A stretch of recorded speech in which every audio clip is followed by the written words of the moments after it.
کرام، السلام علیکم ورحمۃ اللہ وبرکاتہ۔ الحمدللہ رب العالمین والصلاة والسلام علی سید المرسلین، اما بعد، اعوذ باللہ من الشیطان الرجیم، بسم اللہ الرحمن الرحیم۔ قل ان کنتم تحبون اللہ فاتبعونی یحببکم اللہ ویغفر لکم ذنوبکم واللہ غفور رحیم۔ صدق اللہ العظیم وصدق رسولہ النبی الامین المکین الکریم، ونحن علی ذلک لمن الشاہدین والشاکرین والحمد للہ رب العالمین۔ ان اللہ وملائکتہ یصلون علی النبی یا ایھا الذین آمنوا صلوا علیہ وسلموا تسلیما۔ اللهم صل على سيدنا مولانا محمد وعلى آل سيدنا مولانا محمد وعلى الجود والكرم وآله وأصحابه وبارك وسلم۔ الصلاة والسلام عليك يا رسول الله صلى الله عليه وسلم۔ شعبے ہو گئے دنیا سے مسلمان نابود، ہم یہ کہتے ہیں کہیں تھے بھی مسلمان موجود۔ شعبے ہو گئے دنیا سے مسلمان نابود، ہم یہ کہتے ہیں کہیں تھے بھی مسلمان موجود۔ تم ہو صورت میں نصارہ تو تمدن میں حنود، یہ مسلمان ہیں جنہیں دیکھ کے شرمائے یہود۔ یہ شعر علامہ اقبال نے لکھا تھا جواب شیوا میں۔ اس کا مفہوم یہ ہے کہ پوری دنیا میں یہ شور ہے کہ مسلمانوں کو مارا جا رہا ہے، کاٹا جا رہا ہے، مسلمان ختم ہو رہے ہیں، کہ شور ہے ہو گئے دنیا میں مسلمان نابود، کہ مسلمان ختم ہو رہے ہیں۔ آگے یہ اللہ تبارک و تعالیٰ کی طرف سے انہوں نے آگے لکھا کہ ہم یہ کہتے ہیں کہیں تھے بھی مسلمان موجود، کہ ہم تو یہ کہتے ہیں مسلمان تھے ہی نہیں، کہ تم کو یہ شکایت ہے کہ مسلمان ختم ہوتے جا رہے ہیں، تو اللہ رب العزت یوں فرما رہا ہے کہ ہم تو یہ کہتے ہیں کہ مسلمان تھے ہی نہیں، موجود ہی نہیں تھے۔ تم وہ صورت میں نصارہ مطلب انگریز، کہ تمہاری جو صورتیں ہیں وہ تو انگریزوں کی طرح ہے، اور تمہارا رہن سہن جو ہے تم وہ تمدن میں حنود ہندو کی جمع، کہ تمہارا رہن سہن ہندوؤں کی طرح ہے۔ آخر میں کہا یہ مسلمان ہیں جنہیں دیکھ کے شرمائے یہود، کہ ایسے مسلمان ہو گئے آج کہ ان کو دیکھ کر یہودی بھی شرما جائے، کیونکہ یہودیوں کا جو دھرم تھا آج وہ اس پر ڈٹے ہوئے ہیں، وہ قائم ہے اپنے حساب سے، لیکن آج کا مسلمان اس کی صورت اگر دیکھی جائے تو وہ عیسائیوں کی طرح ہے، رہن سہن کو اگر دیکھ لیا جائے تو وہ ہندوؤں کی طرح ہے، اور باقی جتنی بھی چیزیں ہیں ان میں اگر دیکھا جائے تو وہ یہودیوں کی نقل کر رہا ہے۔ حضرت ابو ہریرہ رضی اللہ تعالیٰ عنہ سے مروی ہے، فرماتے ہیں کہ آپ صلی اللہ علیہ وسلم نے فرمایا کہ منافق کی 4 پہچان ہیں۔ نمبر 1، جب بات کرے گا تو جھوٹ بولے گا، اور نمبر 2، جب وعدہ کرے گا تو وعدہ خلافی کرے گا، اور نمبر 3، کہ جب اس کے پاس کوئی امانت رکھی جائے گی تو اس میں خیانت کرے گا، اور نمبر 4، جب لڑائی کرے گا، غصہ کرے گا تو گالی بکے گا۔ ایک حدیث شریف میں اس کے آگے بھی جملے لکھے ہوئے ہیں کہ آپ صلی اللہ علیہ وسلم نے آگے یوں فرمایا کہ خواہ یعنی چاہے وہ نماز کیوں نہ پڑھتا ہو، چاہے وہ زکوٰۃ کیوں نہ دیتا ہو، چاہے وہ روزے کیوں نہ رکھتا ہو، اگر یہ 4 عیب اس میں پائے جائیں تو وہ صرف نام کا مسلمان ہے۔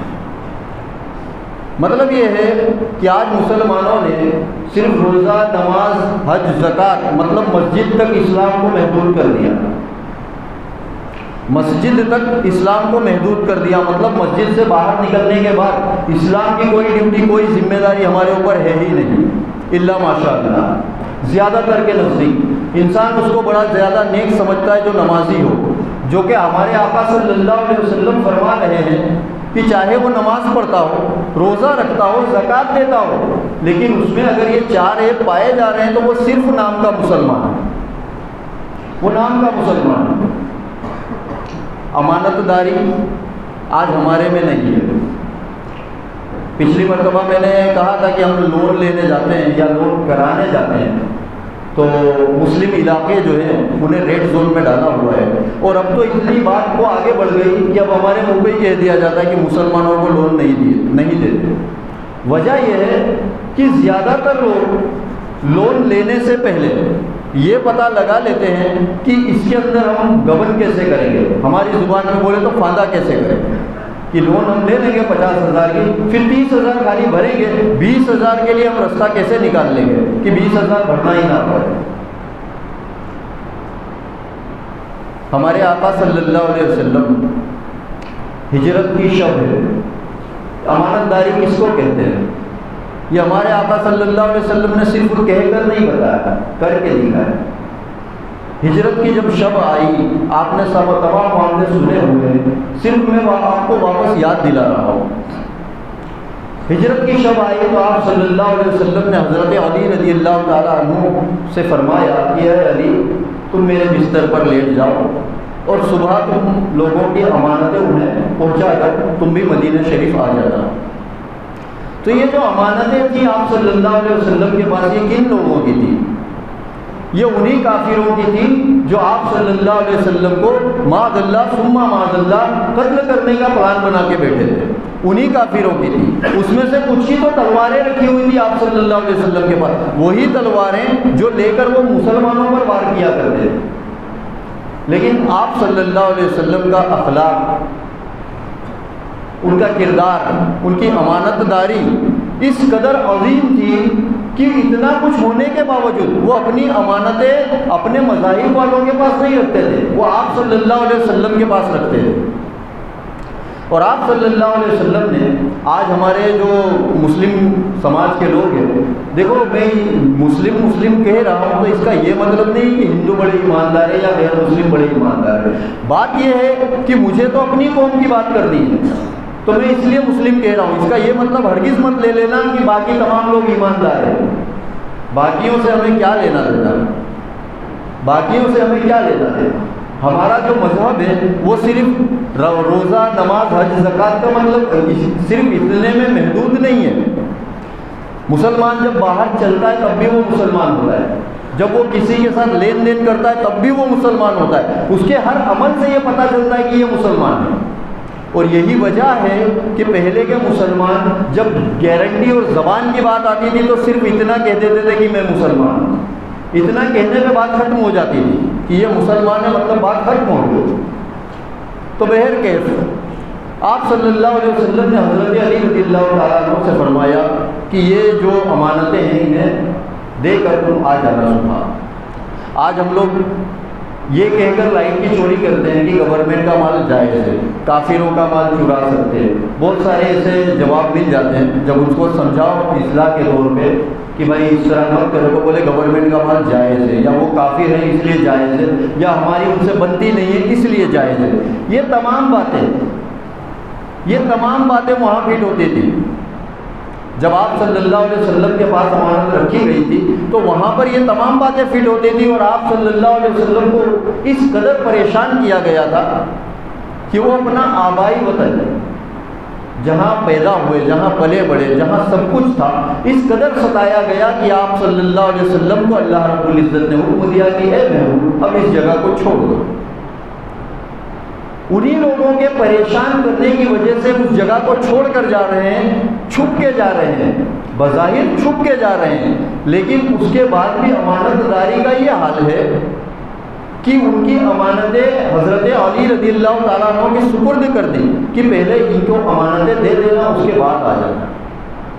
اگر یہ جائز ہوتا کہ کافروں کا مال ہم کھا سکتے ہیں تو اگر جائز کام ہوتا تو سب سے پہلے ہمارے نبی صلی اللہ علیہ وسلم نے کیا ہوگا کہ لے کر نکل جاتے، لیکن چھوڑ کر گئے۔ یہ ہے امانت داری۔ دوسری بات یہ تھی کہ بات کرے گا انسان تو جھوٹ بولتا ہے، جو منافق ہوتا ہے وہ بات بات میں جھوٹ، اس کا یہ مطلب نہیں کہ وہ ہر بات جھوٹ بولے گا، ایسا نہیں ہے، مطلب جو مخصوص باتیں ہوں گی وہ جھوٹ بولے گا، اس میں سچ بھی بولے گا لیکن زیادہ تر جھوٹ بولے گا۔ جھوٹ کا یہ حال ہے کہ آج ہم جس بات سے ہمارا کوئی لینا دینا نہیں ہے ہم اس میں بھی جھوٹ بولتے ہیں، جس بات سے ہمارا کوئی لینا دینا، کوئی تعلق نہیں، کوئی سروکار نہیں ہے، ہم اس میں بھی جھوٹ بولتے ہیں۔ مثلا آپ کے موبائل پر کوئی SMS آیا، اس میں کوئی جوک ہے، کامیڈی ہے، تو وہ تو جھوٹ ہی ہوتا ہے نا، ریئلٹی تو ہے نہیں، وہ جھوٹ ہی ہوتا ہے، لیکن ہم اس کو آگے فارورڈ کر دیتے ہیں کہ اگلا دیکھے گا تو مسکرائے گا، ہنسے گا، لیکن وہ جھوٹ ہے۔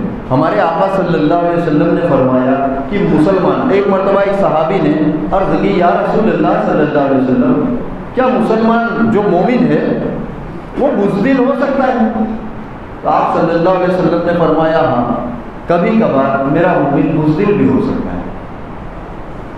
پھر عرض کی یا رسول اللہ صلی اللہ علیہ وسلم، کیا جو مومن ہے وہ لالچی ہو سکتا ہے؟ تو فرمایا ہاں، کبھی کبھار وقت اور حالات کے بہکاوے میں آ کر میرا مومن لالچی بھی ہو سکتا ہے۔ انہوں نے عرض کی یا رسول اللہ صلی اللہ علیہ وسلم، کیا مومن جھوٹا ہو سکتا ہے؟ آپ صلی اللہ علیہ وسلم نے فرمایا نہیں، میرا مومن ہرگز جھوٹا نہیں ہو سکتا، وہ مذاق میں بھی جھوٹ نہیں بول سکتا، جو مسلمان ہے وہ جھوٹا ہو ہی نہیں سکتا۔ اب ہم اندازہ لگائیں اپنا، میں اپنا اور آپ اپنا، کہ ہم کتنے سچے ہیں، کہ ہم کتنے زیادہ سچے ہیں۔ اس کے بعد حضرت علی رضی اللہ تعالیٰ عنہ نے امانتیں دے دی سب کو۔ اس کے بعد آپ صلی اللہ علیہ وسلم اور حضرت ابوبکر صدیق رضی اللہ تعالیٰ عنہ ہجرت کے لیے سفر طے کر رہے ہیں۔ ادھر مکہ کے جو لوگ تھے، جو مشرکین مکہ تھے، انہوں نے آپ صلی اللہ علیہ وسلم کی ذات پر انعام رکھ دیا تھا کہ جو بھی انہیں معاذ اللہ زندہ یا مردہ لائے گا اس کو اتنا اتنا انعام دیا جائے گا۔ تو لوگ نکل پڑے تلاش میں۔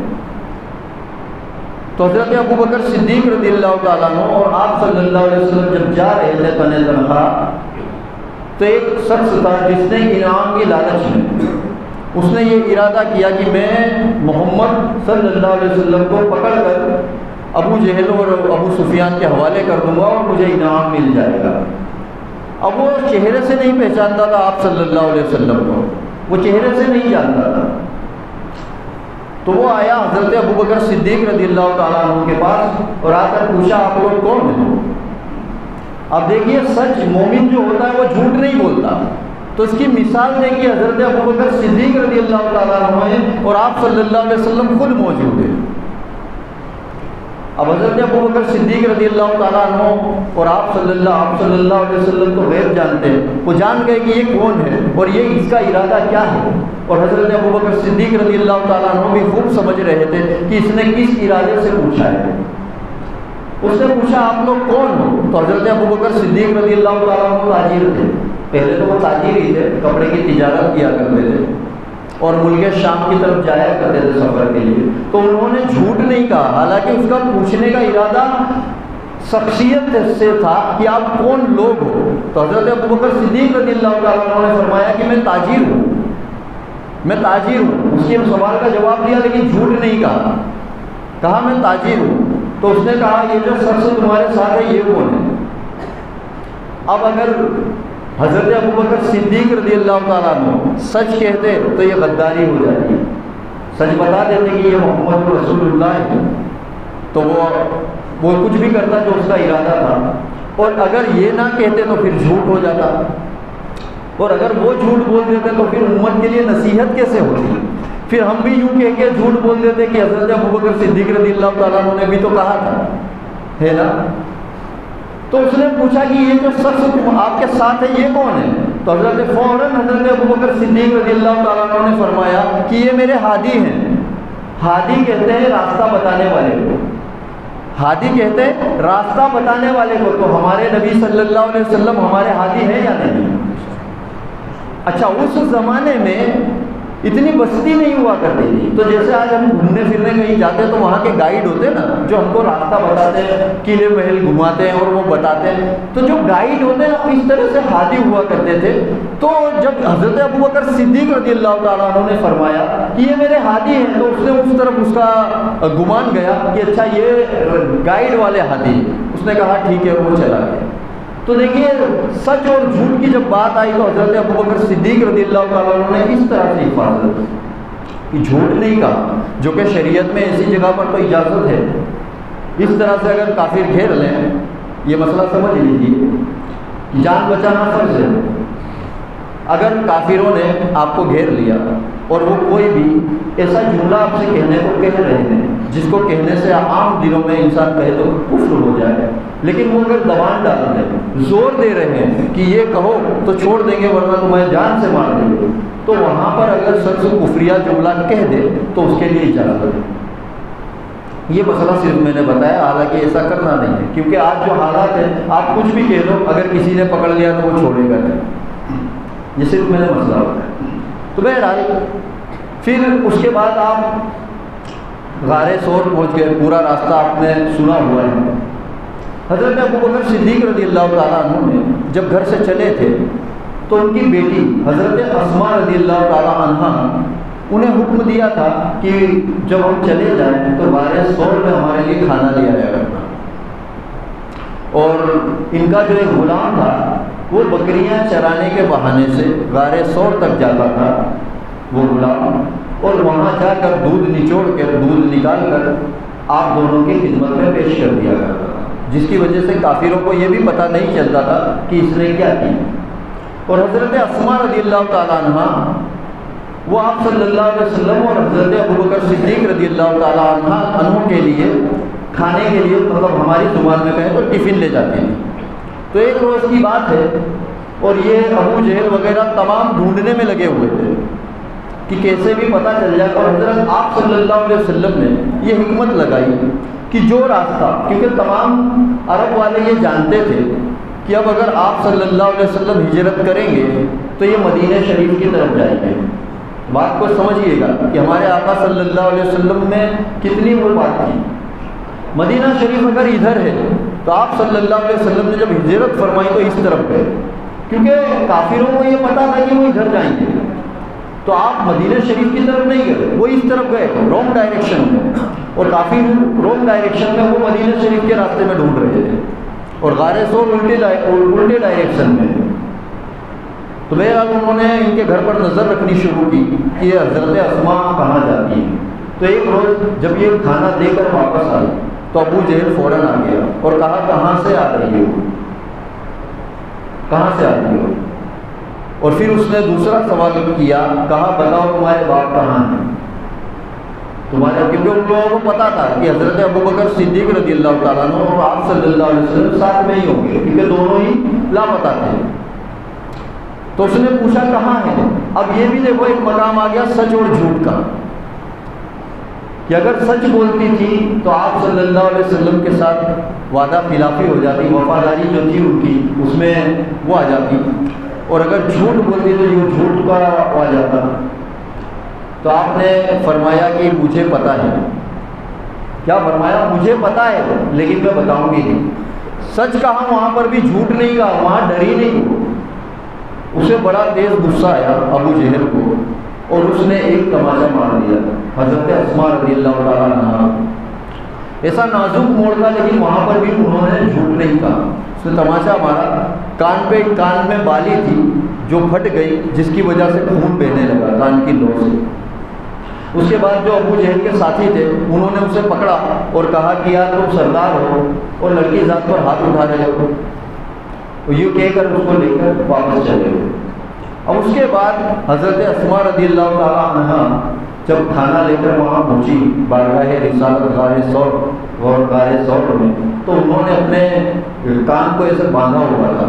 حضرت ابوبکر صدیق رضی اللہ تعالیٰ عنہ کی نظر پڑی، کہا بیٹا یہ کیا ہے، یہ کیوں باندھا ہوا ہے؟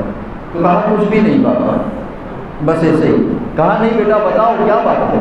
آج آپ غور کیجیے، جتنے بھی یہاں لوگ ہیں جن کی بچیاں ہیں، آپ تصور کیجیے اگر بچی اپنے مائکے اپنے سسرال میں، وہ اگر فون کر کے خالی اتنا کہ اس کی بات سے صرف ایسا لگے نا کہ بچی کوئی تکلیف میں ہے، تو ماں باپ تڑپ جاتے ہیں، اور پھر کسی بھی بہانے سے اس کے گھر پہنچ جاتے کہ شاید ہماری بچی کوئی پریشانی، یعنی اتنا بچی کا درد ہم برداشت نہیں کر سکتے۔ وہاں حضرت اسماء رضی اللہ تعالیٰ عنہ کے کان پر بنا ہوا تھا۔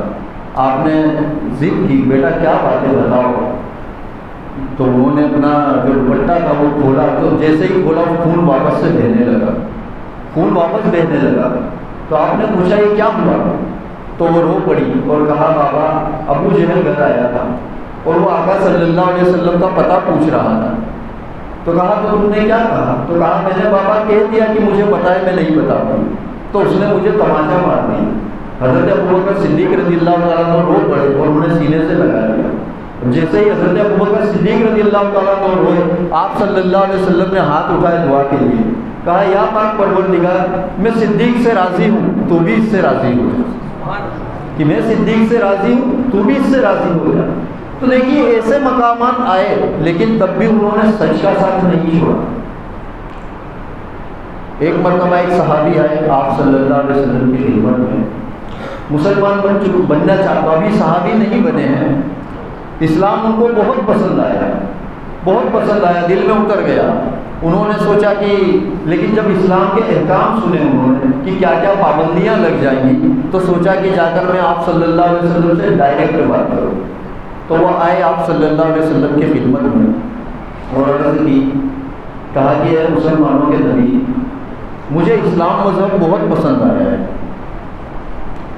لیکن مجھے ایسی باتوں کی لت لگی ہوئی ہے کہ وہ مجھ سے ایک دم سے چھوٹ نہیں سکتی، اور اسلام میں رہ کر ان چیزوں کو کرنا منع ہے۔ تو کہا کون سی لت ہے؟ تو اس نے بتایا کہ میں شراب پیتا ہوں، میں زنا بھی کرتا ہوں، جھوٹ بھی بولتا ہوں، اور وعدہ خلافی بھی کرتا ہوں۔ اس طرح سے کئی عیب اس نے گنوائے۔ اس کے بعد کہا کہ اگر آپ مجھے صرف ایک چیز چھوڑنے کو کہیں نا تو میں وہ ایک چیز چھوڑ دوں گا، ایک چیز سے رک جاؤں گا، باقی میں ساری چیزیں اکٹھا نہیں چھوڑ سکتا۔ دیکھیے ان کو بھی یہ بھروسہ تھا کہ آپ صلی اللہ علیہ وسلم کو اللہ رب العزت نے کتنا اختیار دیا ہوگا، کتنا اختیار ہے آپ صلی اللہ علیہ وسلم کے ہاتھ میں۔ آپ صلی اللہ علیہ وسلم نے فرمایا کہ اچھا ٹھیک ہے، تو جھوٹ مت بولنا۔ آگے یہ نہیں کہا کہ تیرا جو جی چاہے کرنا، کہا جھوٹ، صرف جھوٹ سے توبہ کر لے کہ تو جھوٹ مت بولنا۔ اتنے سارے گناہ تھے، زنا بھی کرتا تھا وہ، اس میں سود کا کاروبار بھی کرتا تھا، لیکن آپ صلی اللہ علیہ وسلم نے فرمایا جھوٹ مت بولنا۔ کہ اس کے بعد وہ صحابی وہ جو تھے انہوں نے کلمہ پڑھا، وہ چلے گئے، مسلمان بن گئے۔ اب انہوں نے یہ آپ صلی اللہ علیہ وسلم کے ہاتھ پہ ہاتھ رکھ کر وعدہ کر دیا کہ ٹھیک ہے یا رسول اللہ صلی اللہ علیہ وسلم، میں جھوٹ نہیں بولوں گا، جھوٹ سے توبہ کی میں نے۔ اب اس کے بعد یہ باہر گئے، جب یہ شراب کے لیے شراب کے اڈے کی طرف گئے، جانے لگے، ان کا جی چاہا، لت لگی ہوئی تھی شراب پینے کی، تو سوچے جاؤں اب شراب پی لوں، کیونکہ میں نے تو اپنے پیغمبر سے اس بارے میں بات کر لی ہے۔ لیکن پھر خیال آیا کہ اگر میں نے شراب پی اور کسی نے پوچھا کہ کیا تم نے شراب پی ہے، تو مجھے سچ بتانا پڑے کہ ہاں میں نے شراب پی ہے، اور پھر جو شراب پینے کی سزا ہے وہ مجھے جھیلنی پڑے گی۔ تو یہ خیال آیا تو وہ رک گئے، شراب کے اڈے پہ نہیں گئے۔ پھر زنے کا دل کرا تو سوچا جاؤں میں زنا کے اڈے پر، اس طرف چل پڑے۔ پھر راستے میں خیال آیا کہ اگر میں اس بستی سے گزرا اور کسی نے پوچھ لیا کہ یہاں کس لیے آئے تھے، تو مجھے سچ بتانا پڑے گا کہ میں زنا کے ارادے سے آیا تھا، اور پھر زنا کی جو سزا ہے وہ مجھے ملی۔ پھر رک گئے۔ اسی طرح سے کوئی بھی گناہ کرنے کے لیے جب سوچا انہوں نے تو ان کے ذہن میں یہ خیال آیا اور وہ رک گئے۔ آخر میں وہ آپ صلی اللہ علیہ وسلم کی خدمت میں حاضر ہوئے اور آئے اور آ کر آپ کے قدموں میں گر گئے۔ کہا یا رسول اللہ صلی اللہ علیہ وسلم کہ میں قربان جاؤں آپ کی خدمت پر کہ آپ نے صرف ایک برائی سے مجھے روکا، ایک برائی سے مجھے منع کیا، اور اللہ رب العزت نے مجھ میں سے تمام برائیاں نکال دی۔ تو جھوٹ ایسی برائی ہے کہ جھوٹ کو آج ہم ذرا سی بھی کوئی اہمیت ہی نہیں دیتے۔ جھوٹ، امانت داری اور وعدہ خلافی۔ امانت داری کے حساب سے آج کیا ہوتا ہے؟ امانت داری خالی ہم اس بات کو سمجھتے ہیں کہ کسی نے کسی کو قرض دیا تو اس کو ٹائم سے نہیں لوٹایا تو ہم نے امانت میں خیانت کی۔ صرف یہی نہیں ہے، آج جو دوستی کا رشتہ ہوتا ہے نا، اس میں انسان وہ باتیں شیئر کرتا ہے جو وہ اپنے ماں باپ سے نہیں کہہ سکتا، کئی جگہوں پر اپنے بہن بھائیوں سے نہیں کہہ سکتا۔ یعنی دوستی میں انسان ہر بات بولتا ہے، ہر بات بتا دیتا ہے اپنے دوست سے۔ تو جو بات آپ کو آپ کے دوست نے بتائی ہے یہ بہت بڑی امانت ہے، یہ اس کی بتائی ہوئی بات بہت بڑی امانت ہے۔ کئی لوگ اپنے گھر سے پریشان ہوتے ہیں تو جب وہ اپنے دوستوں سے اپنے دل کی بات بتا دیتے ہیں تو ان کا جی ہلکا ہو جاتا ہے۔ یہ سوچ کے وہ اپنے دوستوں سے اپنے گھر کی بات بتاتے ہیں، اپنے بہن بھائیوں کی بات اپنے دوست سے بتا رہے ہیں، اتنے اعتماد سے، اتنے بھروسے کے ساتھ کہ یہ میرا دوست ہے، یہ مجھے کوئی رستہ بتائے گا۔ لیکن آج ہوتا کیا ہے کہ جب وہ بتا کر چلے جاتا ہے تو وہ جو دوست جس نے سنا وہ دوسرے چار میں بیٹھ کے اس کے گھر کی باتیں بیان کر دے، کہ اس کے گھر میں ایسا ہو رہا ہے. اس نے خود بتایا, مطلب گارنٹی بھی لیتے ہیں کہ یہ سنی ہوئی بات نہیں ہے, اس نے خود مجھ سے بتایا ہے. تو یہ امانت میں بہت بڑی خیانت ہے. امانت میں خیانت ایسا گناہ ہے کہ انسان شہید ہو جائے گا تب بھی معاف نہیں کیا جائے گا. دوسری, اگر ہم نے کسی شخص کے گھر سے کوئی چیز لائی عارضی طور پر, جیسے عام طور سے سبھی کے گھر میں سیڑھی نہیں ہوتی, گھوڑیا بولتے ہیں, سیڑھی بولتے ہیں, جو نہیں ہوتی, کسی ایک کے گھر میں ہے اگر, تو ہم نے اگر اس سے لے کے آئے, اگر اس سے ہم نے لے کے آئے, اگر ہم نے اس کو لے کر چونے کا کام کیا, پینٹ کیا یا کڑیا کام کیا یا جو بھی کیا, اب اگر ہم نے لایا اور وہ میلا ہو گیا ہے تو یہ ہماری ذمہ داری ہے کہ ہم اس کو صاف کر کے اسے لوٹائیں. اور دوسری چیز یہ ہے کہ جیسے ہم لینے کے لیے گئے تھے نا, ایسے ہم دینے کے لیے بھی جائیں. ایسا نہیں کہ کام ہوا اور رکھ دیا کہ اب وہ مانگے گا یا جب ضرورت ہوگی تو وہ لے جائے گا ہمارے گھر سے. تو یہ بھی امانت میں خیانت ہے. پچھلی مرتبہ میں نے بتایا تھا کہ اگر کوئی کٹوری میں کوئی سامان بھیجا ہے نا پڑوسی نے, تو اس کٹوری کو بھی تم استعمال نہیں کر سکتے اپنے ہاتھ کھانے پینے. یہ بھی امانت داری ہے. حضرت عمر فاروق رضی اللہ تعالیٰ عنہ کا زمانہ ہے. امانت داری کس کو کہتے ہیں؟ حضرت عمر فاروق رضی اللہ تعالیٰ عنہ کے بیٹے, انہوں نے کہا کہ بابا میں دوسرے ملک جانا چاہتا ہوں تجارت کے لیے. تو آپ کے پاس جو جمع پونجی تھی تھوڑی بہت, وہ انہوں نے انہیں عطا کی کہ ٹھیک ہے بیٹا جاؤ, اس سے کوئی کاروبار کرنا. کچھ دنوں کے بعد, کچھ عرصے کے بعد جب وہ واپس آئے تو بہت سارا مال ساتھ میں لے کر آئے. حضرت عمر فاروق رضی اللہ تعالیٰ عنہ نے پوچھا کہ بیٹا یہ اتنا سارا منافع کیسے ہوا؟ کیونکہ میں نے تو تھوڑا سا تم کو مال دیا تھا, اس تھوڑے سے مال سے تم نے تجارت کی, تو اس قدر زیادہ منافع کیسے ہوا؟ تو کہا بابا میں جس شہر گیا تھا وہاں کے جو گورنر ہے نا, کیونکہ گورنر تو حضرت عمر فاروق رضی اللہ تعالیٰ عنہ نے ہی رکھے تھے ہر جگہ, تو انہوں نے میری بہت خیرخواہی کی, بہت مدد کی میری. تو کہا صرف تمہاری مدد کی یا تمام لوگوں کی مدد کی جتنے بھی لوگ مدینہ شریف سے اس شہر میں گئے تھے؟ تو کہا نہیں, صرف میری مدد کی. تو کہا تو پھر اس نے تمہاری مدد نہیں کی, اس نے امیر المومنین کے بیٹے کی مدد کی. اس نے تمہارا صرف, کیونکہ اگر اس تمام مدینہ شریف کے لڑکوں کی اگر انہوں نے مدد کی ہوتی وہاں کے گورنر نے تب تو ٹھیک تھا, لیکن انہوں نے صرف تمہاری مدد کی ہے, تو یہ تمہاری مدد نہیں کی, انہوں نے امیر المومنین کے بیٹے کی مدد کی ہے, اس لیے کہ یہ امیر المومنین کا بیٹا ہے. تو جب عہدے کی وجہ سے تمہاری مدد کی گئی ہے تو یہ جو کمائی آئی ہے, یہ جو مال تم کما کے لائے ہو, اس کے اوپر بیت المال کا حق ہے. اس میں سے حضرت عمر فاروق رضی اللہ تعالیٰ عنہ نے جتنا عام لوگ کما کر آئے تھے نا, اتنا حصہ نکالا اور اپنے بیٹے کو دے دیا, اور باقی مال بیت المال میں جمع کر دیا. کہا یہ مسلمانوں کا مال, یہ ہوتی ہے امانت داری. آج ہمارا لڑکا کیسے کما رہا ہے اس سے مطلب ہی نہیں, خالی زیادہ کمانا چاہیے. کیا کما رہا ہے, کیسے کما رہا ہے؟ حج کرنے لوگ جا رہے ہیں, معاملے یعنی ایسے ہوتے ہیں, حج کرنے لوگ جا رہے ہیں, لاکھوں روپے خرچ کر رہے ہیں, زکوٰۃ لاکھوں روپیہ نکال رہے ہیں, لیکن جس سے قرض لیا ہوا ہے نا اس کو قرض واپس نہیں دے رہے. تو ایسا حج کوئی مطلب کا نہیں, قبول نہیں ہونے والا. اللہ رب العزت حج کرنے سے تمام گناہ معاف کر دیتا ہے. مطلب بچہ, جیسا بچہ ماں کے پیٹ سے پیدا ہوا نا, جیسا وہ رہتا ہے ویسا ہو جاتا ہے, اس کے گناہ اس طرح سے دھل جاتے ہیں, لیکن اس کے اندر حق معاف نہیں ہوتے. اگر آپ نے کسی کی غیبت کی ہے, کسی کا دل دکھایا ہے, تو وہ معاف نہیں ہوگا. یہی وجہ ہے کہ جب کوئی حج کرنے جاتا ہے تو وہ ہر دروازے جا کر معافی مانگتا ہے. یہی وجہ ہے کہ وہ ہر جگہ جا جا کر معافی مانگتا ہے, کہ حج کرنے سے یہ گناہ معاف نہیں ہوں گے. آپ نے ایک روپیہ بھی کسی کا دبایا ہے, اعلیٰ حضرت عظیم البرکت مجدد دین و ملت یوں فرماتے ہیں فتاوی رضویہ میں کہ کسی نے اگر کسی کا 2 پیسہ دبایا, یہ 1000-2000 کی بات نہیں ہو رہی ہے, اس کو بڑے غور سے سنیے گا, صرف 2 پیسہ جو 1 روپے کے اندر 50 ہو جاتے ہیں, 1 روپے کے چھٹے کرائے تو 50 ایسے 2 پیسے ہوں گے. وہ فرماتے ہیں کہ کسی نے کسی کا صرف 2 پیسہ دبایا اگر, تو بروز قیامت 700 با جماعت نمازیں, رکعت نہیں, مطلب اگر با جماعت میں نے عصر کی نماز پڑھی ہے تو وہ 4 نہیں ہوئی, وہ 1 ہوئی. تو فرماتے ہیں کہ 700 با جماعت نمازیں 2 پیسے کے بدلے میں چکانی پڑے گی.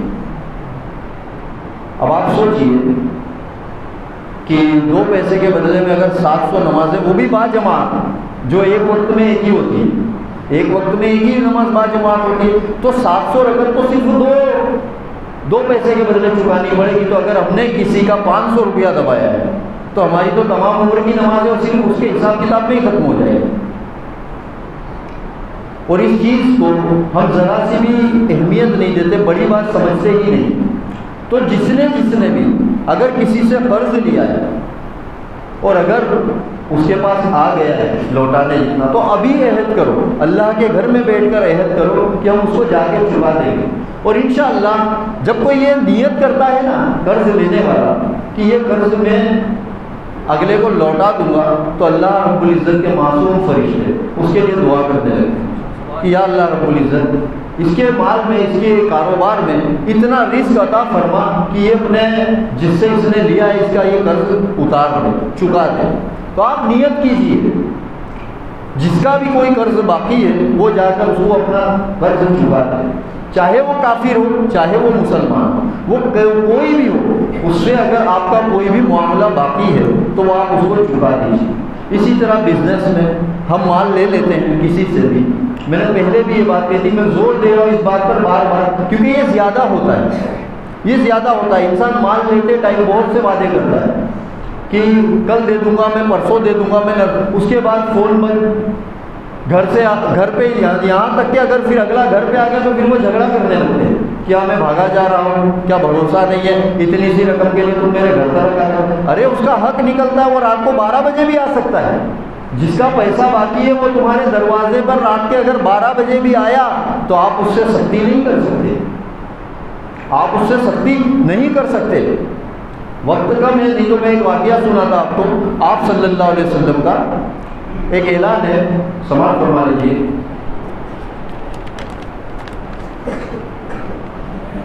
22 ستمبر بروز جمعرات، مطلب جمعرات کا دن، جمعرات اور جمعے کے درمیانی شب، 22 ستمبر بروز جمعرات بعد نماز عشاء اسی مسجد میں عرس اعلیٰ حضرت منایا جا رہا ہے۔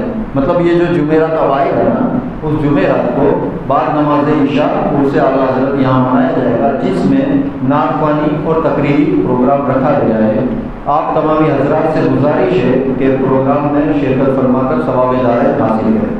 اگر آپ نے یہ والی بات، یہ جو میں نے اعلان کیا، اگر یہ بات آپ نے باہر جا کے کسی سے بتا دی اور آپ کے بتانے سے اگر کوئی یہاں آ گیا تو جو نیکیاں اس کو ملیں گی وہ بھی آپ کو ملیں گی، کیونکہ یہ جو محفلیں ہوتی ہیں، حدیث شریف کا مفہوم سماعت فرمائیے، یہ جو محفلیں ہوتی ہیں اللہ رب العزت کے معصوم فرشتے گشت لگاتے رہتے ہیں۔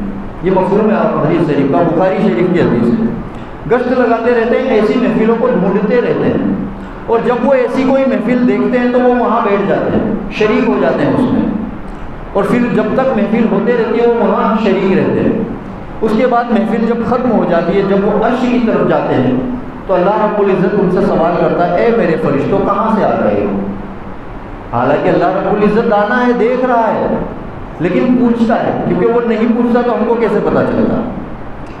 تو وہ پوچھتا ہے کہ یہ میرے فرشتوں کہاں سے آ رہے ہو؟ تو وہ کہتے ہیں کہ یا باری تعالیٰ، ایک جگہ ایسی محفل سجی ہوئی تھی جہاں تیرا اور تیرے محبوب صلی اللہ علیہ وسلم کا ذکر ہو رہا تھا، تو ہم وہاں سے آ رہے ہیں۔ تو اللہ رب العزت فرماتا ہے کہ اے میرے فرشتوں، تم گواہ ہو جاؤ، تم گواہ ہو جاؤ کہ میں نے ان تمام محفل والوں کی مغفرت فرما دی۔